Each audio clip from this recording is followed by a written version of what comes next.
প্রধান উপদেষ্টা ডক্টর মোহাম্মদ ইউনূস চীন পৌঁছেছেন।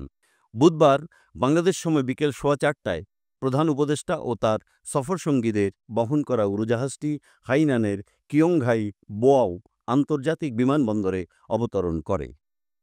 প্রধান উপদেষ্টার প্রেস উইং এ তথ্য নিশ্চিত করে জানায়, এ সময় চীনে বাংলাদেশের রাষ্ট্রদূত মোহাম্মদ নাজমুল ইসলাম ও হাইনান প্রদেশের ভাইস গভর্নর তাকে স্বাগত জানান।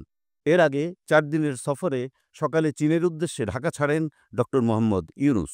অন্তর্বর্তী সরকারের দায়িত্ব নেয়ার পর চীনে এটি তার প্রথম সফর। সফরসূচি অনুযায়ী আগামী 27 মার্চ দেশটির হাইনান প্রদেশে আয়োজিত বোয়াও ফোরাম ফর এশিয়ার সম্মেলনে যোগ দেবেন ডক্টর ইউনূস। এছাড়া প্রধান উপদেষ্টার সঙ্গে চীনের স্টেট কাউন্সিলরের এক্সিকিউটিভ ভাইস প্রিমিয়ার দিং জুজিয়াংয়ের বৈঠক হতে পারে। 28শে মার্চ প্রধান উপদেষ্টার সঙ্গে দ্বিপক্ষীয় বৈঠক করবেন চীনা প্রেসিডেন্ট শি জিনপিং। বেইজিংয়ের গ্রেট হল অব দ্য পিপলে বৈঠক অনুষ্ঠিত হওয়ার কথা রয়েছে।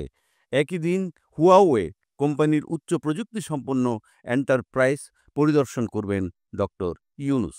29শে মার্চ চীনের বিখ্যাত পিকিং বিশ্ববিদ্যালয় তাকে সম্মানসূচক ডক্টরেট ডিগ্রি প্রদান করবে এবং সেখানে তিনি বক্তব্য রাখবেন। পরে বেইজিং থেকে চীনের একটি ফ্লাইটে ঢাকায় ফেরার কথা রয়েছে প্রধান উপদেষ্টার।